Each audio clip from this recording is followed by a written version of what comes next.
저는 오늘 이 시간에 봉독해 주신 말씀을 근거로 해서 그래도 말씀이 이루어질 때까지, 그래도 말씀이 이루어질 때까지, 이런 말씀의 제목을 가지고 함께 은혜를 나누고자 합니다.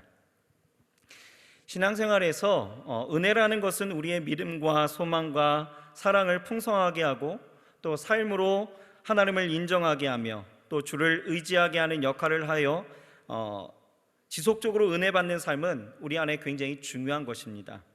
자동차가 아무리 고가의 고급 리무진일지라도 연료가 없으면 전시차에 불과한 것처럼 우리의 신앙에 있어서도 은혜라는 것이 내 안에 계속적으로 주어지지 않는다라면 우리 신앙생활은 어떤 유익도 없을 뿐만 아니라 주를 향한 믿음과 소망과 사랑을 병들게 하고 또 그 성장을 멈추게 하며 하나님의 축복을 막아버리는 그런 결과를 초래하기도 합니다. 그래서 우리는 은혜가 끊어지지 아니하도록 말씀이 내 안에서 내 삶 가운데서 날마다 이루어지도록, 그리고 그것이 내 삶 가운데에서 역사되어질 수 있도록 항상 힘쓰며 살아가야 되는데, 그런데 우리가 신앙생활을 하다 보면 이 은혜 받는 삶을 가로막는 걸림돌들이 분명히 존재한다는 것입니다. 말씀이 내 삶에 이루어지는 것을 방해하는 그런 걸림돌들은 우리의 신앙을 잘하지 못하게 하는데, 마가복음 4장을 보게 되어지면은 우리가 잘 알고 있는 그 씨 뿌린 자의 비유가 나오게 되어지죠. 그 중에 가시떨기에 뿌려진 그 씨를 보게 되어지면 그 씨앗이 뿌려지고 또 심기기는 하였지만 자라지 못하고 열매를 맺지 못하게 되어지죠. 왜 그렇습니까? 그 이유가 바로 뭐예요?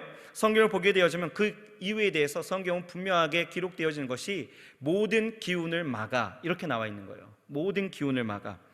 기운을 막았다. 기운을 막았다라는 것은 질식시키다. 원문에 보면 그렇게 나와 있습니다. 질식시키다, 이런 뜻을 갖고 있는 거예요. 그러니까 우리가 밭을 보면 잡초가 많이 무성하게 자라난 것을 보게 되어지죠.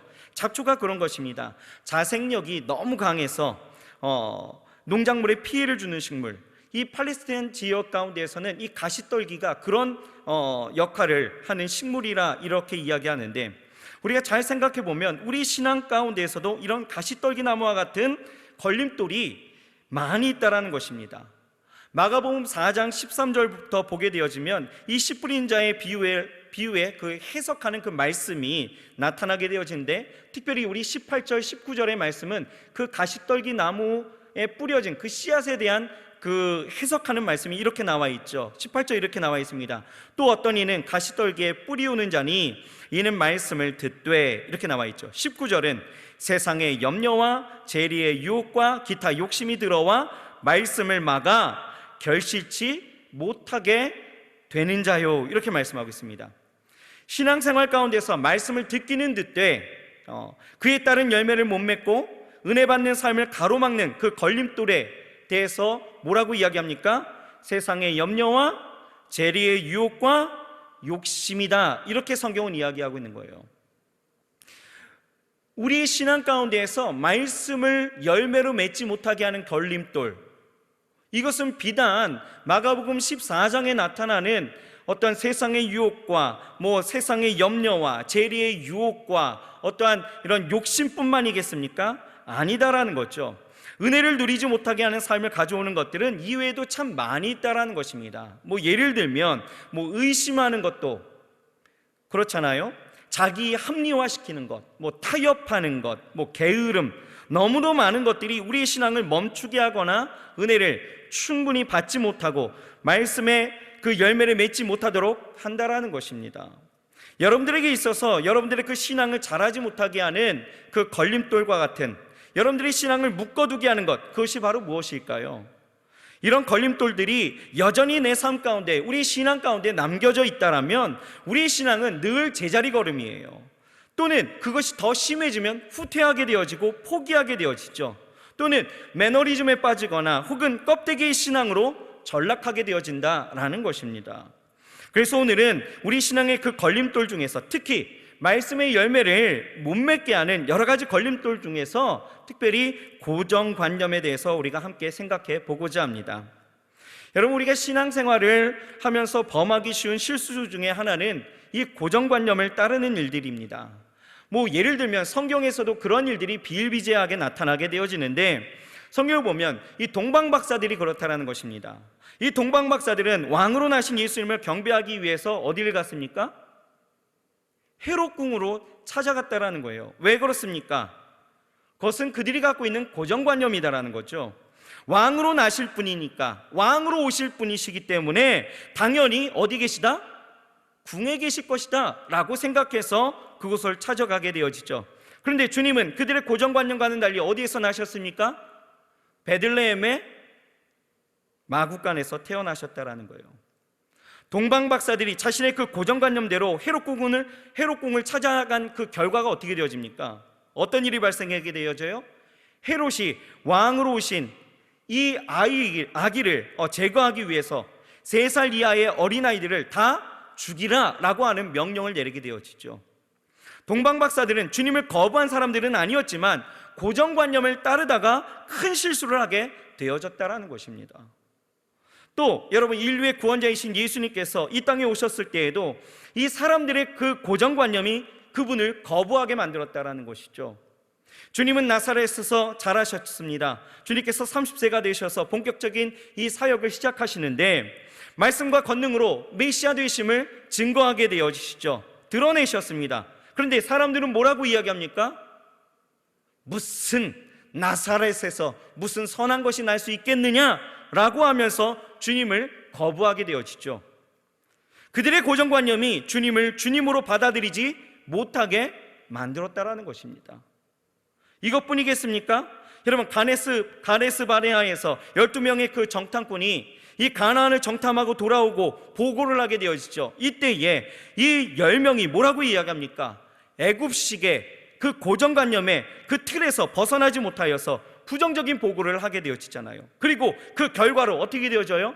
광야에서 방황하다가 죽게 되어졌다라는 것입니다. 반대되는 경우들도 분명히 있습니다. 다윗이 그렇잖아요. 다윗이 골리앗과 싸우게 되어질 때에 사람들은 뭐라고 이야기합니까? 그들의 고정관념은 작은 것은 큰 것을 이길 수 없다라는 것이죠. 모두가 말리게 되어지는 거예요. 그러나 다윗은 어떻습니까? 보통 사람의 그 고정관념을 뛰어넘는 신앙의 눈을 가지고 담대하게 도전하게 되어질 때에 이 골리앗을 쓰러뜨리게 되어졌다라는 것입니다. 또 여러분, 베드로를 보세요. 베드로가 예수님의 수제자가 될 수 있었던 것은 주님이 말씀하시면 어때요? 고정관념에 매이지 않았다라는 것입니다. 말씀에 순종했기 때문에 그가 수제자가 되어졌다라는 것이죠. 갈릴리 바다의 그 어부들은요, 이런 경험들이 분명히 있어요. 뭐냐 하면 날이 밝으면 고기가 없다라는 것이죠. 저도 낚시를 참 좋아하는데요, 이 낚시를 가게 되어질 때 언제 갑니까?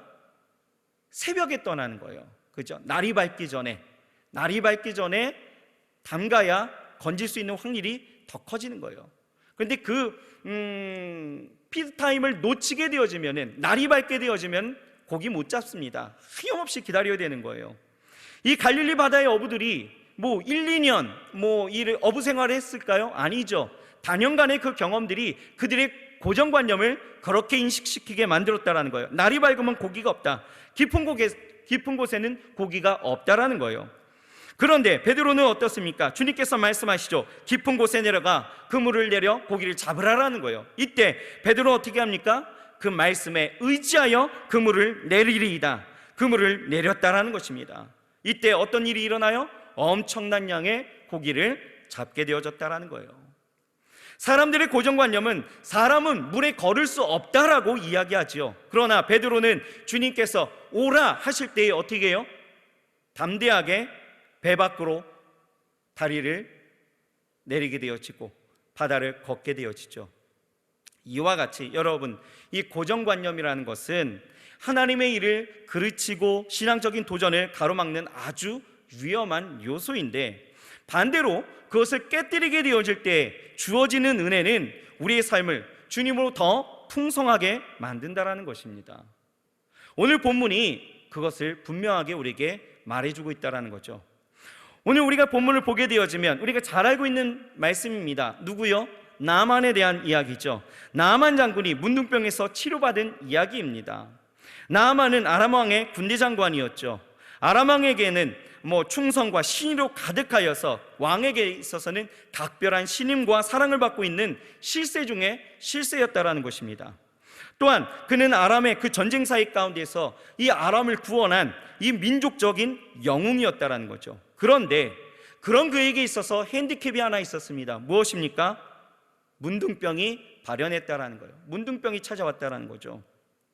점점 몸이 골고 썩어 들어가는 상태 가운데서 여러분 생각해 보세요. 그가 아무리 왕의 신임을 받는다 할지라도 이 문둥병에 걸렸다라는 것은 그의 인생에 있어서 이제 끝장났다라는 것과 마찬가지다라는 거죠. 그런데 어느 날 이 전쟁통에 이스라엘에서 붙들려 와서 자기 집에서 아내 그 수종드는 그 한 계집 이 어린 소녀 하나가 이런 희소식을 전하게 되어지는데 뭐라고 이야기하느냐? 오늘 우리 3절 말씀 우리가 같이 한번 볼까요? 3절에 같이 한번 읽습니다. 그 주모에게 이르되 우리 주인이 사마리아에 계신 선지자 앞에 계셨으면 좋겠나이다. 저가 그 문둥병을 고치리이다. 주인님께서 제가 살고 있는 그 고향 사마리아에 있는 선지자를 만나기만 하면 그분이 주인님을 어떻게 해요? 고쳐 주실 수 있을 것인데 라는 이야기를 하게 되어지는 거죠. 이 말을 들은 이 나아만은 어떻게 합니까? 물에 빠진 사람 지푸라기라도 잡는 심정으로 왕에게 재가를 얻게 되어지고 이스라엘 향하여서 나아갔다라는 것입니다. 오늘 우리는 이 모습을 보게 되어지면서 나아만이 가진 고정관념을 우리는 분명히 찾을 수 있다라는 것입니다. 여러분, 나아만이 가지고 있었던 고정관념이 무엇이었을까요? 첫째는 돈이면 다 해결되어진다라는 고정관념이 있었다라는 거예요. 나아만은요, 자기의 그 문둥병을 고치기 위해서 5절에서 6절 말씀을 봤더니 아람 왕이 이스라엘 왕에게 보내는 편지와 함께 준비한 것이 있었습니다. 무엇이었어요? 은 10달란트와 금 6,000개와 또 의복, 좋은 의복 10벌을 가지고 가게 되어지죠. 이것을 오늘날로 환산하게 되어지면은 은은 무려 342kg 정도 되어지는 거예요. 놀라지도 않아요. 내가 가진 이 반지의 그람수가 얼마인지를 모르니까. 그렇죠? 342kg. 어마어마합니다. 제가 쉽게 얘기를 할까요? 제가 공개하면 안 되는데 제가 72kg 정도 되는데 제가 몇 명쯤 되는 걸까요? 5명? 그죠? 그 정도 되는 거예요. 7, 5, 35 그렇죠. 5명 정도. 제가 5개 있는 양의 은이 있는 거예요. 또 금이 6,000개입니다. 오늘날의 그 무게로 환산하면 약 70kg 정도 되는 거죠. 저 하나 있는 거예요. 금이. 놀라지도 않습니다. 계속해서 의복 10벌이 있는 거예요. 근데 그냥 이 의복은요, 그냥 의복이 아니라 가장 아름다운, 그냥 오늘날로 이야기하면 세계 최고의 디자이너가 디자인한 아주 좋은 의복, 그것을 10벌을 준비했다는 거예요. 여러분, 엄청난 선물의 양 아니겠습니까? 나아만은요, 이 정도로 값비싼 선물을 많이 가지고 가게 되어지면 그 유명한 엘리사 선지자라 할지라도 밖으로 뛰어나서 자기를 기쁘게 반겨줄 줄 알았다라는 거예요. 그리고 곧바로 아픈 부위에 손을 얹고 자신의 병을 즉시로 고쳐줄 줄 알았다라는 것이죠. 무슨 이야기입니까? 그의 선물에는 돈을 인생의 최고의 가치로 두고 있었던 그 고정관념이 배경으로 되어져 있었다라는 거예요. 우리가 나중에 보면 되어지겠지만 여러분, 이것은 어떤 선물에 대한 어떤 물질의 양으로 매겨지는 것들이 아니잖아요. 그렇죠? 고침받는 것은 믿음에 대한 문제였지 물질에 대한 문제는 절대 아니었다라는 거예요. 그런데 이 나아만이 접근했던 그 접근 방식은, 그의 고정관념은 어디에 있었어요? 물질에 있었다라는 거예요. 물질을 많이 가져가면 나를 환대해서 나를 빨리 고쳐줄 수 있을 것이야. 이게 그의 고정관념이었죠. 두 번째는, 여러분, 권력은 모든 사람을 굴복시킬 수 있다라는 그런 고정관념이 있었다라는 것입니다. 9절 말씀을 우리가 같이 한번 볼까요? 9절 같이 한번 읽어봅시다. 시작. 나아만이 이에 말들과 병거들을 거느리고 이르러 엘리사의 집 문에 서니. 나아만은요, 수많은 말들과 병거와 막강한 군대를 거느리고 이스라엘로 갔다라는 것이죠. 병을 고치러 가는 환자치고는 굉장한 행렬이었습니다. 이 모습을 통해서 우리가 무엇을 알 수 있어요? 나아만은 권력으로 모든 사람을 굴복시킬 수 있다라고 믿었다라는 거예요. 힘이면 다 된다라는 것이죠. 천하의 엘리사 선지라 할지라도 그 거창한 행렬을 보면 자기 앞에 무릎을 꿇게 되어질 것이다 라는 생각을 하고 있었다라는 거예요. 그런데요, 여러분, 재밌는 것은 바로 무엇입니까? 엘리사의 반응이에요. 10절 말씀 우리가 같이 한번 볼까요? 10절 말씀 시작. 엘리사가 사자를 저에게 보내어 가로되 너는 가서 요단강에 몸을 7번 씻으라. 내 살이 여전하여 깨끗하리라. 뭐예요? 나아만은요, 수많은 그 발들과 병거들을 데리고 그렇게 나아가게 되어지면서 왕의 친서까지 가지고 가면서 국방장관의 그 위세를 떨고 그렇게 나아가게 되어질 때에 이 엘리사 선지자의 그 대하는 태도는요, 무엇입니까? 밖으로 나와서 엎드리면서 인사하면서 영접했나요? 아니에요. 기쁘게 영접하기는커녕 그냥 상황을 통하여서 이야기하는 것이 요단강에 가서 7번 씻으면 됩니다, 그냥 이렇게 이야기하는 거예요. 그 말을 전해 듣게 되어지죠. 나아만의 권력 앞에 이스라엘 왕을 비롯하여서 많은 이들이 떨게 되어졌지만 하나님의 종이었던 엘리사는 그렇지 않았다라는 거예요. 이 나아만은 그 고정관념이 어디 있었어요? 힘으로 다 된다라는 거예요. 힘으로는 뭐든지 할 수 있다라는 것이죠. 또 셋째, 이 나아만이 갖고 있었던 고정관념은 무엇일까요? 나아만에게는요, 내 생각과 경험이 최고다라고 이야기하는 그런 고정관념이 있었다라는 것입니다. 보십시오. 엘리사가 나아보지도 않고 하인을 시켜서 나아만에게 요단강에 가서 7번 씻으라고 이야기하죠. 그러자 11절을 보게 되어지면 뭐라고 이야기하느냐? 자, 11절 같이 한번 봅시다. 11절 시작.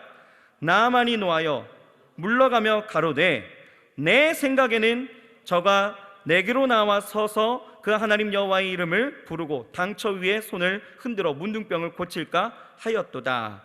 자, 11절 상반절에 뭐라고 이야기하고 있어요? 내 생각에는. 이 나만은요, 나름대로 생각한 게 있었다라는 거예요. 뭐예요?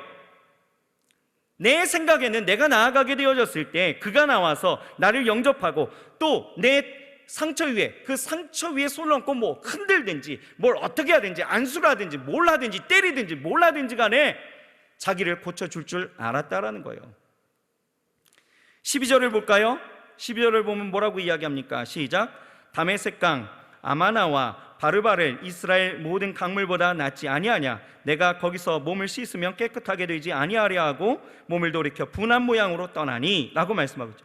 나아만은 자신의 그 경험을 비추어 볼 때에 요단 강물보다도 자기 나라에 있는 그 다메섹강이 더 훨씬 깨끗하고 맑다라고 주장을 하고 있는 거예요. 자기의 경험에 따라서 더러운 요단 강물에, 어차피 물에 들어가는 거 뭐 하려고 이 더러운 강물에 들어가냐 이거예요. 차라리 우리 고향에 있는 다메섹강, 그 깨끗하고 맑은 그 강에 들어가는 것이 낫지 않겠느냐라는 자신의 경험에 비춘 고백을 하고 있다라는 것이죠. 자기의 생각과 자기의 경험이 최고다라고 이야기하고 있다라는 것이죠. 정리해 본다면 여러분, 문둥병을 고치러 엘리사 선지자를 만나러 갔던 이 나아만에게 있어서는 세 가지의 고정관념이 있었어요. 돈만 있으면 모든 것이 해결되어진다. 권력은 모든 사람을 굴복시킬 수 있다. 내 생각과 경험이 최고다라는 그 고정관념이 있었죠. 그가 가진 고정관념은 어떻게 보면 상식적일 수도 있습니다. 또 합리적일 수도 있다라는 거예요. 그러나 여러분, 우리가 결과를 한번 보십시오. 결과적으로 본다면 그가 가진 고정관념이 그의 문둥병을 고칠 수 있었나요? 없었다라는 것이죠.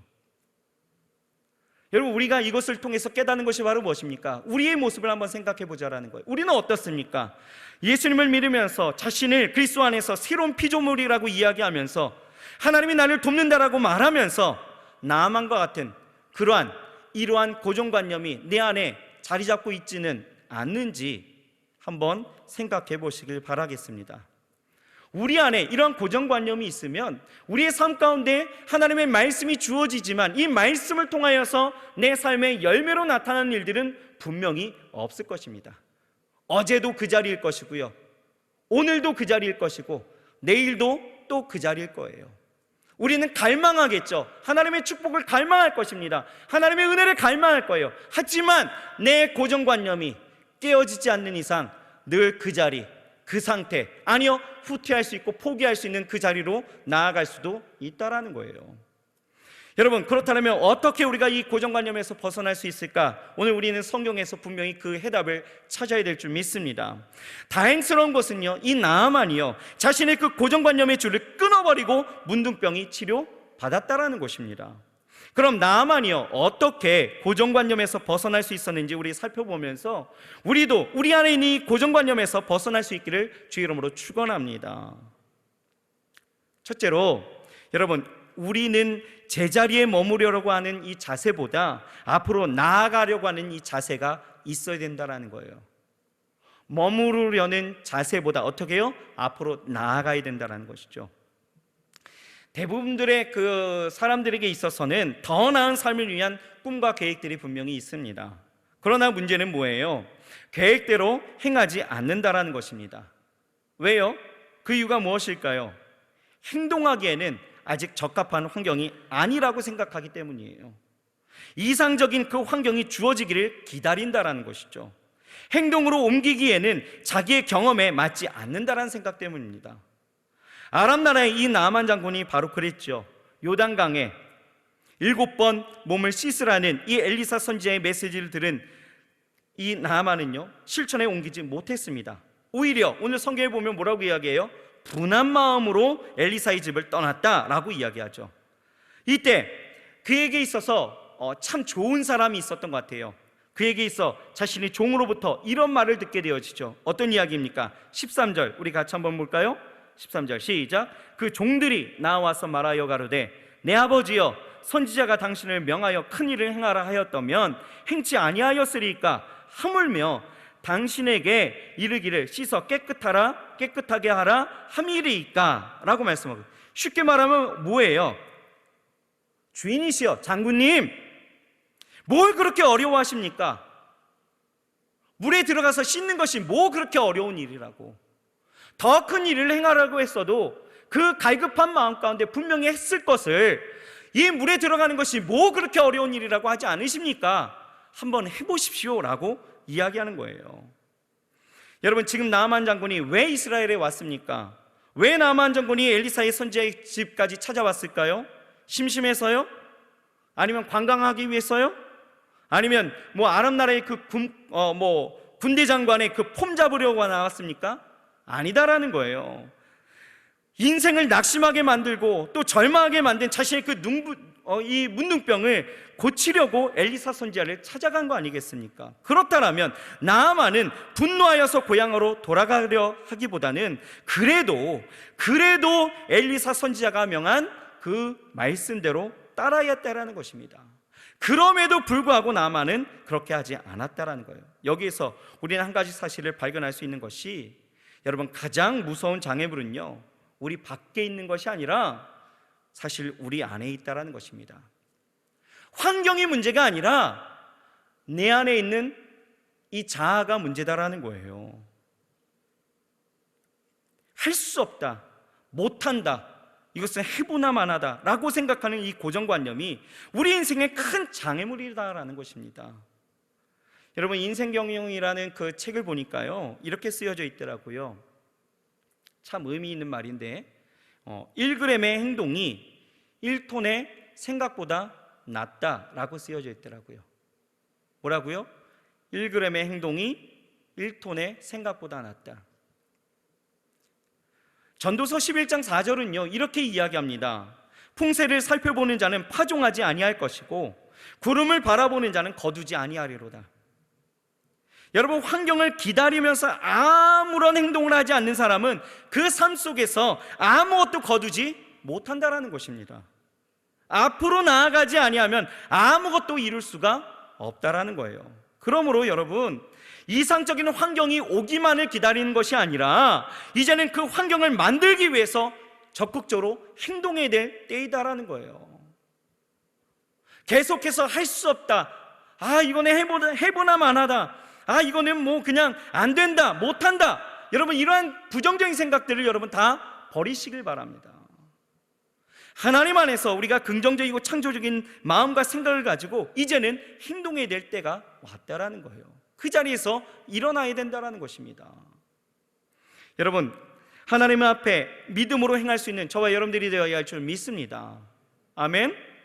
둘째로, 여러분, 우리가 고정관념을 이기려면, 깨뜨리려면 어떻게 되느냐?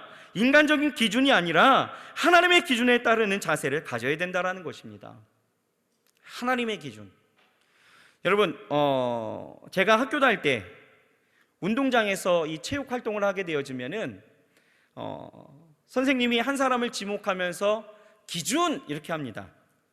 그러면 어떻게 해요? 우리는 하나 둘 셋 야 하면서 기준을 중심으로서 양팔 간격을 하고 이렇게 앞뒤로 양팔을 벌리면서 거리를 재게 되어지고 도열하게 되어지죠. 그러면요, 금세 운동장에 바둑판을 새겨놓은 것처럼 질서정연하게 체조할 수 있는 대형이 갖추어지게 되어지는데, 만약에 기준 했는데 이 기준이 되는 아이가 기준 하면서 이리 갔다가 저리 갔다 하면 어떻게 될까요? 어떻게 될까요? 모두가 그 아이를 쫓아다니면서 기준 너 서라고 이야기하면서 막 쫓아다니다가 어떻게 돼요? 대형이 만들어질까요? 이건 죽도 밥도 안 되는 거예요. 그렇죠? 엉망이 되는 것이죠. 마찬가지입니다. 우리 인생 가운데에서도 움직이는 것, 변하는 것을 기준으로 삼으면 꼭 문제가 발생하게 되어지는 것이죠. 그러므로 우리는 영원히 변하지 않는 하나님의 말씀을 우리 인생의 기준으로 삼아야 될 줄 믿습니다. 변하는 사람이나 또 불완전한 물질이나 여러분 어떤 경제적인 지표나 흔들리는 세상을 기준으로 삼으면 분명한 문제가 발생하게 되어지는 거예요. 여러분들의 가치관이 변하지 않는다라고 이야기하지만, 여러분들이 갖는 어떤 생각의 그 목표와 그 꿈들이 변하지 않는다라고 하지만, 아니요, 여러분, 환경에 따라서 왔다 갔다 하는 게 우리의 마음들이고요, 너무나 쉽게 변하는 것이 우리의 사람의 마음이에요. 그런데 그것을 기준으로 삼는다고요? 얼마나 위험한 일입니까? 여러분, 하나님의 말씀은 여러분 절대로 1.1억도 변함이 없으신 거예요. 그 말씀을 우리가 기준으로 삼고 살아갈 수 있어야 된다는 것이죠. 여러분, 아람 나라 군대 장관이었던 이 나아만은요, 늦게나마 하나님의 기준을 따랐다라는 것입니다. 14절 말씀 우리가 같이 한번 볼까요? 14절 시작.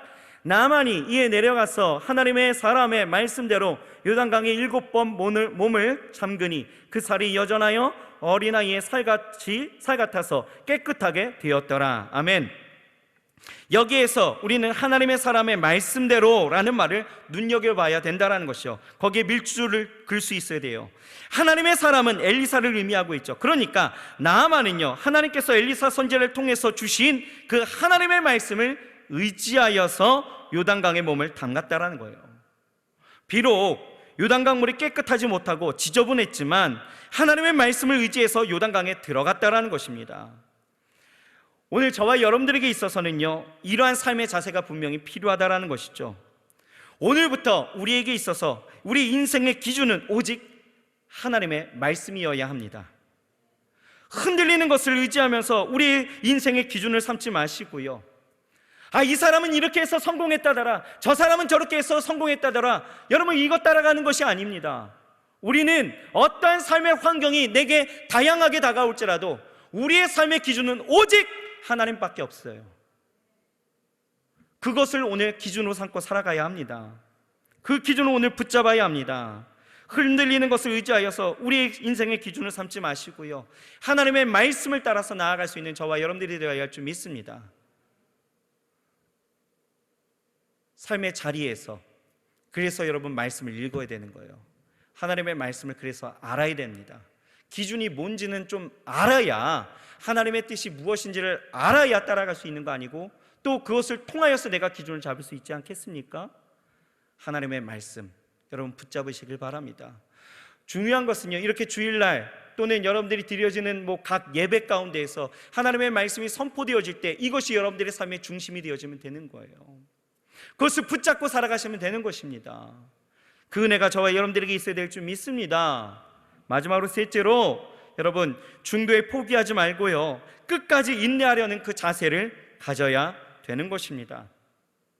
하나님의 사람이 엘리사 선지자가요, 나아만 장군에게 요단강 물에 몇 번 몸을 담그라고 이야기했어요? 7번입니다. 그죠? 여러분 한번 상상해 보십시오. 나아만은요, 요단강 물에 지금 들어가고 싶은 마음이 있어요, 없어요? 없어요. 왜요? 그 물이 더럽잖아요. 그죠? 더러운 물에 누가 들어가고 싶겠습니까? 그런데 그 더러운 물에 몇 번이나요? 7번을 씻어야 된대요. 자, 그 말씀 의지하여서 한번 들어갔습니다. 그리고 나왔어요. 달라진 거 있었을까요? 아무것도 없었습니다. 자, 그냥 첫 번째는 그렇다 치고 두 번째 들어갑니다. 그리고 나왔어요. 달라진 거 있었을까요? 자기 몸에 나오는 진물 하나라도 좀 덜어진 거 있었을까요? 이 환부가 조금 줄어들거나 좀 작아진 어떤 그러한 것들이 있었을까요? 아무것도 없었어요. 세 번째 들어갔습니다. 달라졌습니까? 아니에요.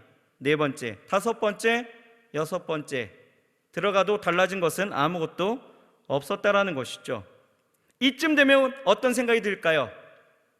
이쯤 되면 아마 저는 이렇게 생각했을 것 같아요. 거봐, 내 이럴 줄 알았어. 이런 생각 아닐까요? 거봐. 그러면서 종들을 탓했겠죠. 들어가라고 그 권면했던 종들을 불러다가, 야 이놈들아, 처음부터 내가 안 된다고 하지 않았냐? 이 꼴이 뭐냐, 이 꼴이 더럽게. 뭐 이렇게 생각하지 않겠습니까? 여러분, 이 정도라면 여러분들은 어떻게 생각하셨을까요? 여러분들이 나아만이라고 생각한다라면 계속 이 요단강에 몸을 담글 수 있었겠습니까? 중요한 것은 나아만은 중도에 포기하지 않았다라는 거예요. 4절 말씀 우리 같이 한번 볼까요? 4절.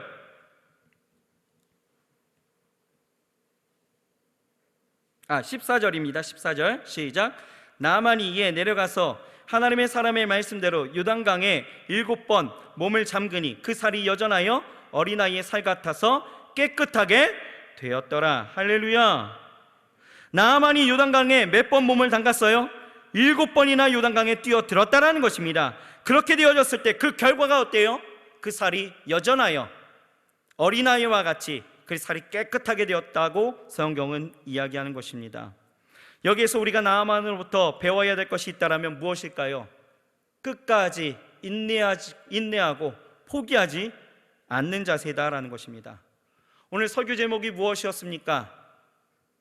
설교 제목이 그래도, 여기서 점점점이에요. 그래도 어떤 상황 가운데서도 그래도 어떻게 해요? 말씀이 이루어질 때까지 포기하면 안 되는 것입니다. 여러분, 우리 신앙생활을 하다 보면 변하지 않는 상황 때문에 자신을 바라보거나 또는 이 환경을 바라보면서 거봐 바뀌지도 않는데 뭐 이렇게 힘을 써, 뭐 이렇게 애를 써, 뭐 이렇게 신경을 써 라고 생각할 때가 참 많이 있어요. 그러면 아무 일도 일어나지도 않아요. 여러분, 왜 여러분들의 신앙이 제자리 걸음일까?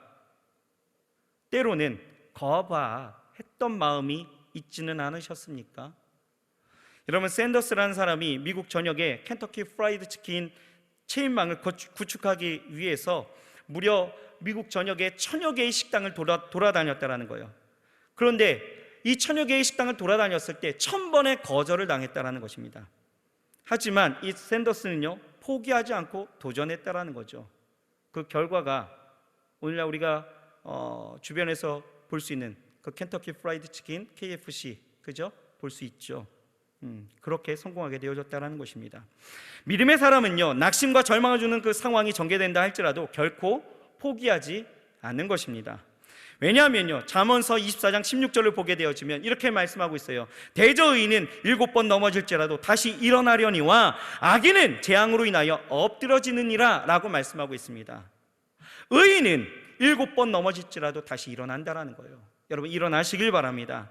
일어나시길 바랍니다. 믿음의 사람은 중도에 포기하지 않는 거예요. 여러분들의 신앙의 이 도전, 여러분 포기하지 마시고 성장하는 걸로, 그리고 하나님 앞에 더 아름다운 삶의 열매로, 그리고 그 말씀이 이루어지는 그 은혜의 통로로 귀하고 아름답게 쓰임받을 수 있는 우리 청년들과 우리 성도님들 되시길 주의 이름으로 축원합니다. 말씀 정리할까요? 여러분, 우리가 살아가면서 우리의 신앙을, 그리고 우리의 삶을 걸림돌로 막혀버리게 하고 또 내 삶 가운데 열매 맺지 못하게 하는 가라지와 같은 그러한 여러 가지 요소들이 분명히 있어요. 여러분, 그것이 무엇이었든지 간에 오늘 그것을 다 오늘 깨뜨려야 합니다. 그것을 깨뜨리게 되어질 때 어제보다 다른 오늘이 되어지고 오늘보다 다른 내일이 되어질 것입니다. 여러분, 그 인생을 꿈꾸지 않으셔요?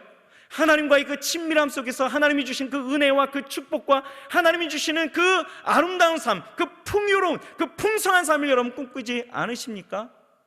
그런데 왜 내 삶이 바뀌지 않고 있을까? 걸림돌에 막혀 있지는 않으십니까? 오늘 내 삶 가운데 있는 그 걸림돌 하나하나를 좀 생각하면서 깨뜨리시고 하나님 안에서 귀한 열매를 맺어갈 수 있는 우리 모두가 되어야 할 줄 믿습니다. 기도하겠습니다. 하나님 감사합니다. 오늘 우리에게 귀한 은혜 주시고 또 불러주셔서 예배하게 하시고 주의 말씀 가운데 깨닫게 하시니 감사함을 드립니다.